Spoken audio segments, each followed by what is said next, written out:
कर्मफल। एक गांव में एक किसान उनके परिवार के साथ रहता था।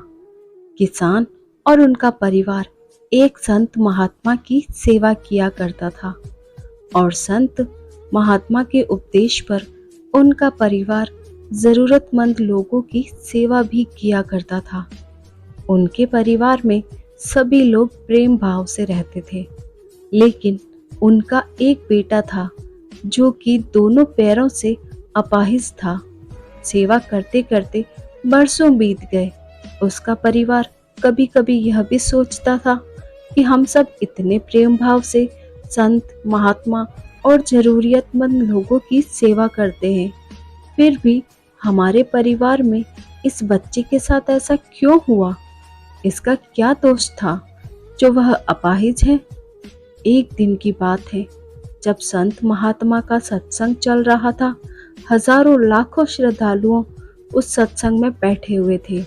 संत महात्मा ने अपने प्रवचन पूरे करने के बाद कहा कि इस पूरे प्रवचन के विषय में अभी भी किसी के मन में कोई शंका हो तो वे बताएं। हजारों लाखों श्रद्धालुओं के बीच उस अपाहिज पुत्र के पिता ने संत महात्मा से एक सवाल किया कि हे महात्मा, हम सब निस्वार्थ भाव से जरूरतमंद लोगों की सेवा करते हैं और हमारा पूरा परिवार अहिंसा के मार्ग पर चलता है। कभी भी किसी के बारे में बुरा नहीं सोचते हैं, ना ही किसी का बुरा करते हैं। फिर भी ऐसा क्या गुनाह हुआ जो हमारा बच्चा अपाहिज पैदा हुआ? फिर गुरु ने जवाब दिया, वैसे तो मैं यह बात नहीं बता सकता, फिर भी आपके मन में दुविधा है तो सुनो। यह जो बच्चा है जो दोनों टांगों से बेकार है, पिछले जन्म में एक किसान का बेटा था।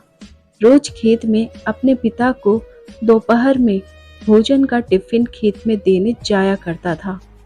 एक दिन उसकी माँ ने उसे दोपहर में 11 बजे खाना लगा कर दिया और कहा कि बेटा, खाना खाकर पिताजी को टिफिन देकर आ।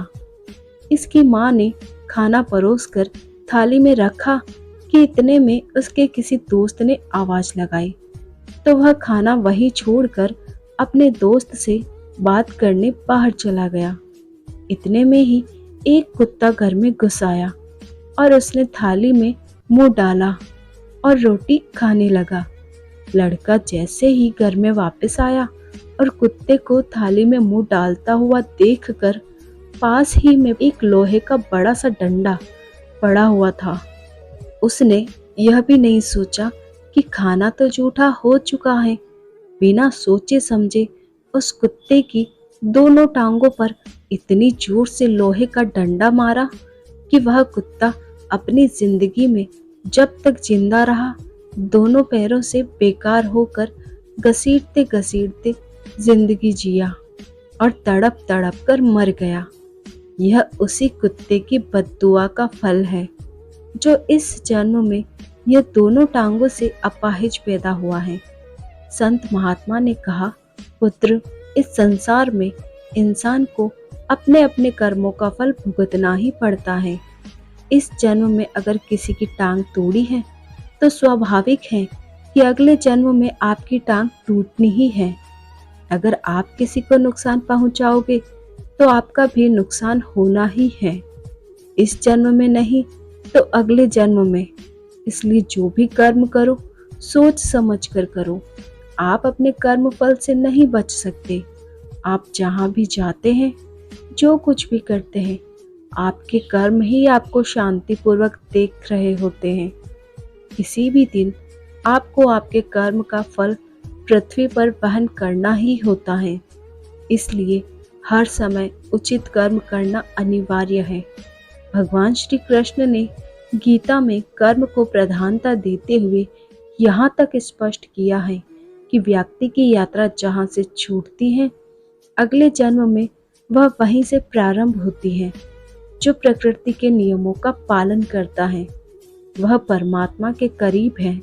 लेकिन ध्यान रहे, यदि परमात्मा भी मनुष्य के रूप में अवतरित होता है तो वह उन सारे नियमों का पालन करता है जो सामान्य मनुष्यों के लिए है। इस जन्म या अगले जन्म में हर बुरे भले कर्म का प्रतिफल निश्चित रूप से भोगना पड़ता है। धन्यवाद दोस्तों, ऐसी और धार्मिक कहानियाँ सुनने के लिए चैनल को लाइक, शेयर, सब्सक्राइब कीजिए।